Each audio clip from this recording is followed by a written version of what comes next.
ঘূর্ণিঝড় মন্থার সতর্ক সংকেত না থাকলেও সকাল থেকে বাগেরহাটের আকাশ মেঘলা, আবার কোথাও কোথাও হালকা থেকে মাঝারি ধরনের বৃষ্টিও হয়েছে। ঘূর্ণিঝড় মোকাবেলায় এখনো প্রস্তুতি শুরু করেনি জেলা প্রশাসন। বিস্তারিত জানাতে বাগেরহাট থেকে যুক্ত হচ্ছেন প্রতিনিধি আমিরুল হক বাবু। আমিরুল হক বাবু, যেমনটি বলছিলাম যে এখনো ঘূর্ণিঝড় মোকাবেলায় প্রস্তুতি শুরু করেনি জেলা প্রশাসন। আপনি যেখানে আছেন সেখান থেকে জানাবেন আবহাওয়ার কি খবর, সেখানে সরেজমিনে কেমন দেখছেন জানাবেন।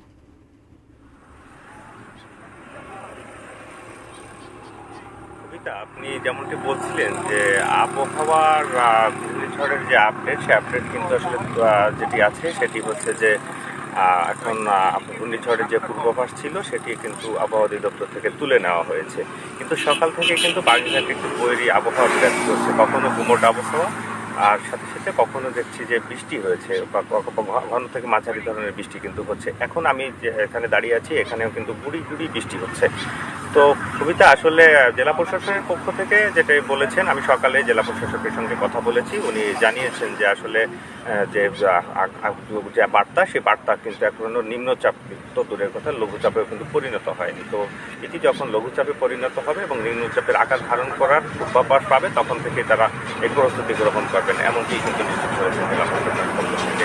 আর সেই সাথে জানিয়ে রাখছি যে বাগেরহাটের যে বৈরী আবহাওয়া, এই আবহাওয়ায় কিন্তু যে মৎস্য চাষিরা রয়েছেন, উপকূলীয় অঞ্চল, এর অঞ্চল, এখানে চাষিরা কিন্তু তাদের প্রস্তুতি সম্পন্ন করার চেষ্টা চালিয়ে যাচ্ছেন। কিন্তু আবার সকালে আমি দেখেছি বাগেরহাটের বেশ কিছু নদী আমি পরিদর্শন করেছি, সেখানে দেখতে পেয়েছি যে নদীর পানিটা কিছুটা বেড়েছে।